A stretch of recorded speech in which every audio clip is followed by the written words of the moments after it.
The nice thing about the Toronto Comic Con is we have enough books, we buy enough books, and we have enough material to last us episodes and episodes and episodes. Oh yeah. So what would you call this episode? Comic Con Redux? Redux.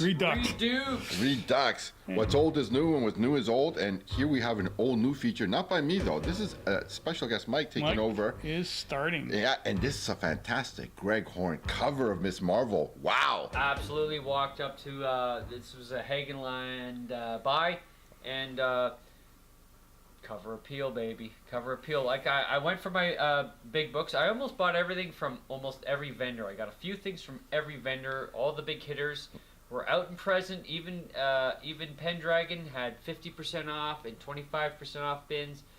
Everyone had great deals out there. I had in mind to get, what I'm always knocking out, my Amazing Spider-Man, Fantastic Four, blah, blah, blah. And then had a little room to get some cover appeal stuff, and that's my cover appeal book. Come on, look at it. Greg Horn. Greg Horn is one of my favorite artists. He's done some a hot mess. She's just been scrapping. She's still pissed off. Tough white cover too, and it looks near mintish. I would say so. I give it a near mint 94. Yeah. I paid about $3.75 US. You see $5 Canadian on it. Yeah. The Realm's got it worth about $3, but you cannot get that for under that price. Well, again, for a new book, you're buying it because you think it's cool, not because you're expecting it to go up in value. Exactly. Because it's just a nice, cool looking book. Yeah, it's a pretty cover. What do you got underneath there? You got a second one there? No, nothing right now. Okay, cool. Nice start, Mike. Thanks for bringing it in. All right. And next up, we got High-End Jose, but this is a bit strange because normally when you show a book, I expect it to be some kind of key. But what's up with this? Am I mistaken here? I don't think this is a key. No, it's not a key. But then again, like what I've been harping on the last few episodes, cover appeal, man. Get those special, noteworthy covers. And it happens to be someone that you really, really like on the cover. Exactly, man. It does not get better for me than the Canary. Black Canary there, splayed out on the cover. Tough black cover too. This is Brave and the Bold issue number 91 from September 1970. Yeah, this is an early Bronze Age book. Now, Mike might know this, of course, but the Brave and the Bold Volume 1 series, which ran from September 1955 to July 1983, it ran 200 issues exactly. Yeah, it was originally, of course, an anthology series, and it starred adventure tales from the past with characters such as the Silent Knight, the Viking Prince, the Golden Gladiator, and Robin Hood. Now, with issue number 25, this series was reinvented as basically a tryout title for new characters and new concepts. And that started with that issue with the Suicide Squad, the debut of the Justice League of America in issue 28, and the creation of the Teen Titans in issue number 54. So 3 of the huge super DC teams came out of the Brave and the Bold. So it's a very important series. For sure, yeah. Yeah. Oh, yes. Now, of course, the series was changed again with issue 50 as a team-up title between established characters. And with issue 59, the Brave and the Bold became more specifically a Batman team-up title with the Cape Crusader as the book's main focus. Now, the Brave and the Bold was exclusively a Batman team-up title until it ended with the 200th issue. In this issue, the Batman is on the trail for the elusive crime lord known as the Collector. Black Canary is after the Earth 1 counterpart of her husband on Earth 2, Larry Lance. She's warned by Batman that the Larry Lance of Earth 1 is not as good-hearted as her late husband of Earth 2, but she pursues a relationship with regardless. Now, the two heroes get caught up in the Collector's scheme to see Batman killed. That's where I'll leave off the synopsis for the Bob Haney penned story, A Cold Corpse for the Collector. Now, as an avid Canary fan, this cover grabbed my attention. It's a tough black cover. It's about a mid-grader. I found it, of course, at Big B's 50% off bins. Tough early Bronze Age black cover by Nick Cardy. Yeah, he was a chameleon. He could do everything. It's a decent mid-grade book, about a fine 6.0. You can see, like I said, the top banner there, the white is not very white, and actually there's just some staining by the CCA, the Comics Approval Code there, but what are you going to do? 20% off, $10 Canadian. That's about what, $7.50 US. Come on, it's no price. It's It's a a steal. no-brainer. It's a No-brainer, stealer. no-brainer. I don't Yeah, need to get a high-grade copy for this book. In other words, Cover Appeal does it for me. It's a nice filler for my collection. 47th Oak Street breaks for this in the 6, 8, 9, and 9.2 grade splits are $12, $25, $40, and $55 US. So for about a 6.0 copy, $12 US. Well, I guess got a few bucks off of guide. Can't complain. For sure. Even in high grade, it's not going to cost you an arm and a leg, is it? No, it wouldn't. Thanks, Jose. Fantastic book. Thanks for bringing it in. Great cover. And next up, we got Big Mike, and Mike's got a twofer for us here. And are they both Lois Lane books we're going to be showing tonight? Yeah, from our previous episodes, I was looking for naughty Lois Lanes. Didn't see any around the entire con. Went to every vendor. Didn't have any, but that doesn't mean I didn't come up with a couple of nice Lois Lanes anyway. Yeah. So this one here, number 114, from Comic Book Addiction, you pointed out to me, Jose pointed out to me he's got a cheapie bin there. He's got a cheapie bin. And Oh, yeah. you did. Oh yeah, and that's one of the ones from the cheapie bin. Spine roll is the killer on a lot of these books that I got, but still, Yeah. overall appeal is great. So I give this about a 6. In US dollars, paid $3.75. Wow, you got it for no money, man. And this is like 70s good girl art cover, man. You got Lois Lane there, and you got the Thorn. Man, talk about cover appeal. This has got it not and in And spades, that's dude. her first appearance. What? Who's first appearance? No, sorry. Her first appearance is in Superman's Girlfriend 105. But Yeah. she's had 29 appearances. So Oh, yeah, no, she's The Thorn was the backup title to it, and I am also on the lookout for her first appearance. Yeah, it's in this title 105. You're right in that. That's the first appearance of the Thorn. I want that book too. So we're in a race to get that one. Yeah, It's very 60. It's got a very 60s feel to it. Oh, that's it what I does, like it does. about these covers. It's, Yeah. September 71, so it's Yeah. very early, right? Yeah. Yeah. A cover by Dick Giordano. absolutely. So that's that. That's Okay. awesome. But then again, I went to Pendragon. He had 50% off bins, and he had 25% Yeah. off bins. He had an under copy of this in the 50% off bin.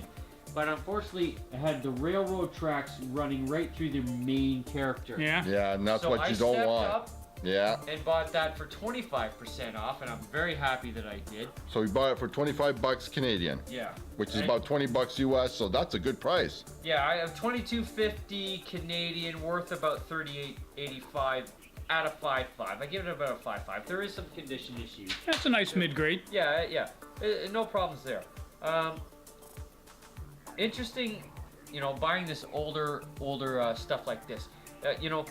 Very clean lines and bright colors seem to be DC's kind of house style back then in Oh, the early totally. 60s, right? Yeah. And from This a is 1964, yeah. and you see that throughout, with the exception of maybe DC Comics, where they really amped it. But so you have this very clean look, and I had to look up who is this guy. The cover artist is Kurt Schaffenberger, and he's old school, man. He goes right back to the beginning. I've never even heard of them. Never heard of this guy. He started in 1941, joined Jack Binder's studio in 1941. He worked for most Fawcett Key titles like Captain Marvel, Bullet Man, Ibis the Incredible. You've seen these around the cons and stuff like So that. mostly work for DC. Is that what you're saying? Or? Yeah, a lot of stuff. Mostly for Superman's Girlfriend, Lois Lane, in the 50s and 60s. Yeah, no, I have quite a few of these Lois Lanes, including some in the teens there, including a second Brainiac, which I featured. Oh, yeah, cool. The house style there with the solid covers from a collecting standpoint makes getting higher grade copies really tough, because the condition flaws obviously really pop out Yeah. when there is Pop. no And you- background. I mean, when you got solid covers, they really pop and stand out. So when you get good condition ones, they look even more beautiful and attractive. So Yeah. Absolutely. And Yeah. you can see their lines are there. There Oh, are yeah, some yeah. lines that are there. It's a great looking book. yeah. But compared to the undercopy, the Yeah. undercopy just pretty much ruined your main character. So Yeah. when I first pulled that, I was like, Oh, but then it's like, oh. It's You got the right copy, I got dude. the right copy. Fantastic book, Mike. Thanks for bringing it in. Okay, next up we got Jose, and he's sporting another 10-cent cover. Jose, you're making me jealous with all these 10-cent covers. And a lady we have been covering quite a bit lately, haven't we? Blackhawk, Lady Blackhawk. This is a really, really nice looking copy, Jose. Yeah, there's some cover appeal there in that book. This is Blackhawk, issue number 151 from August of 1960.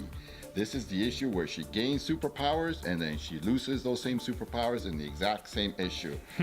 So, yes, you're true. I did mention about snagging her second appearance at the Fan Days Comic-Con in December of last year. That's right. Picked up a nice mid-grade copy of that. Now, of course, let's talk about this book. In 1960, Batman comics had Batwoman, Superman stories had Supergirl, and of course, Blackhawk's adventures had Lady Blackhawk Zinda Blake. Now, in this story, Lady Blackhawk gains superpowers and appears much the same as Supergirl.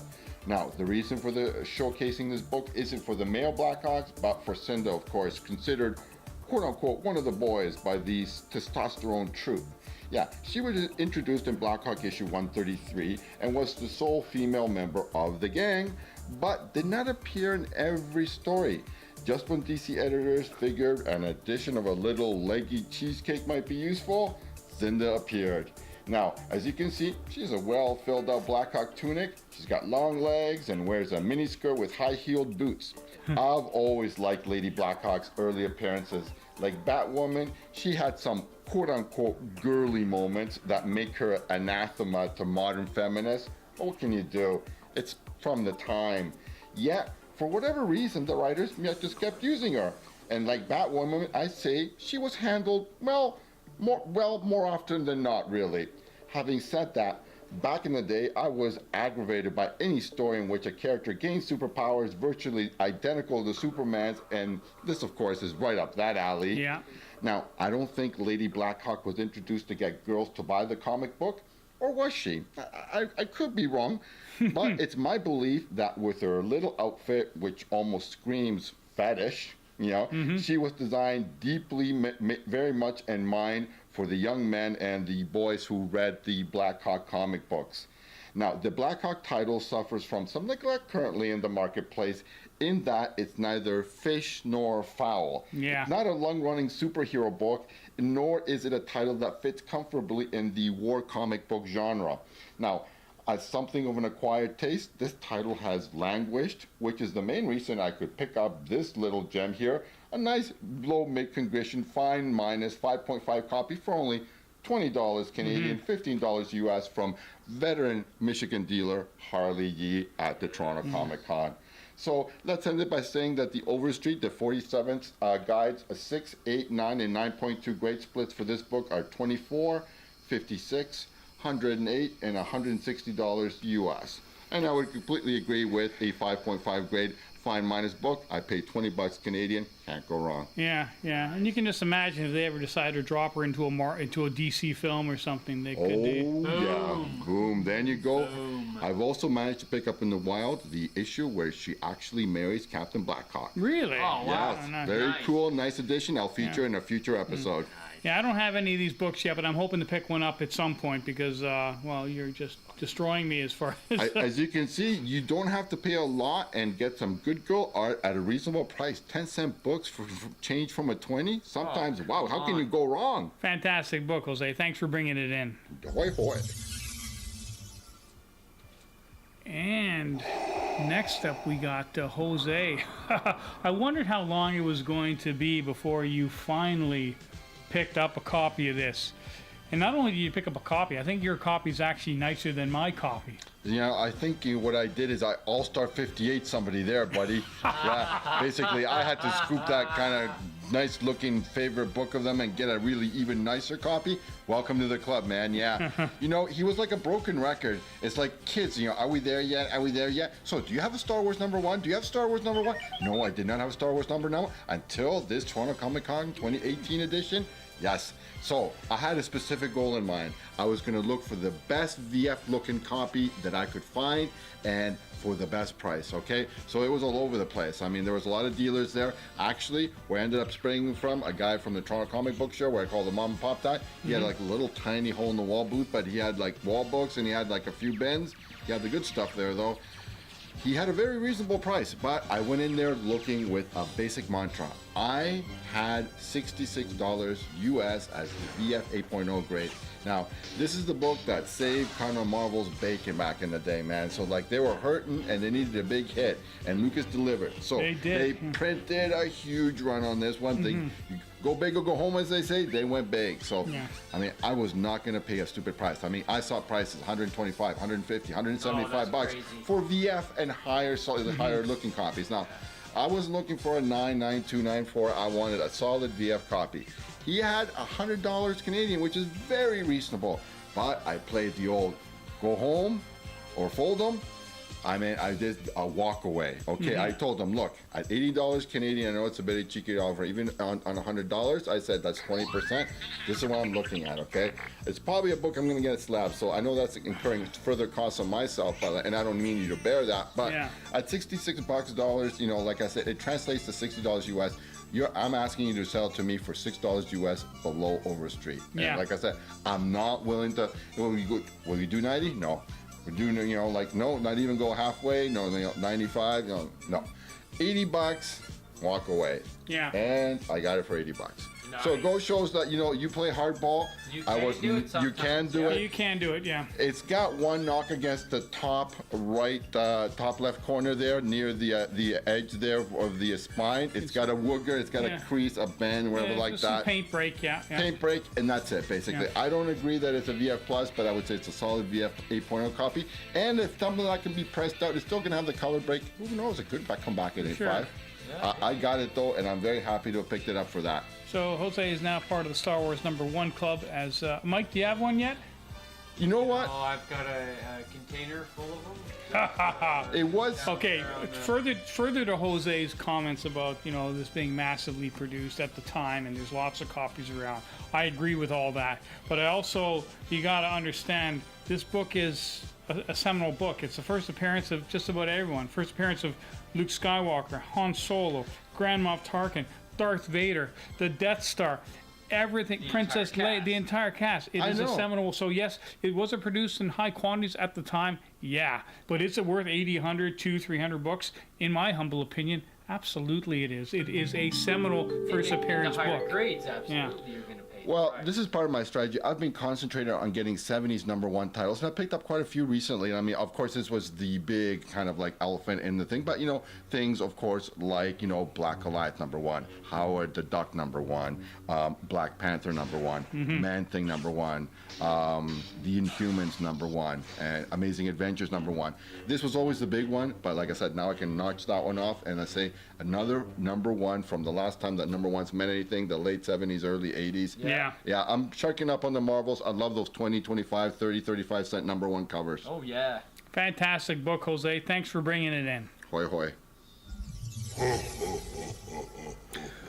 Okay, so to end the night, I'm just going to show you this really quickly. This is my Star Wars The Last Jedi Canadian premiere ticket. The reason I'm showing it is I'm sending it to Retro Rare Collectibles tomorrow, and I'm going to get it framed. So I'll show you what it looks like when I get when I get it back. And beside it, of course, you got my real ticket for you know, the film itself. Was a really fantastic night. So I am getting this framed by Gordy, who does a spectacular job, and it'll go on my wall to go into my collection of premiere tickets for Star Wars. Yeah, it looks like you're doing a set, you magnificent bastard. And again, reminding me that it premiered on the day of my birthday, December 13th. Bumping it in again. So, damn you. Yeah, that's right. But yeah, this is from December 13th, the Canadian premiere of Star Wars The Last Jedi. So proud to have this. You elitist bastard. Okay, so guys, that's it for the episode. If you like what you saw, leave a comment, because we love reading them. And, yeah, we will see you next time. Hoy, hoy. Special guest Mike, yes, yes.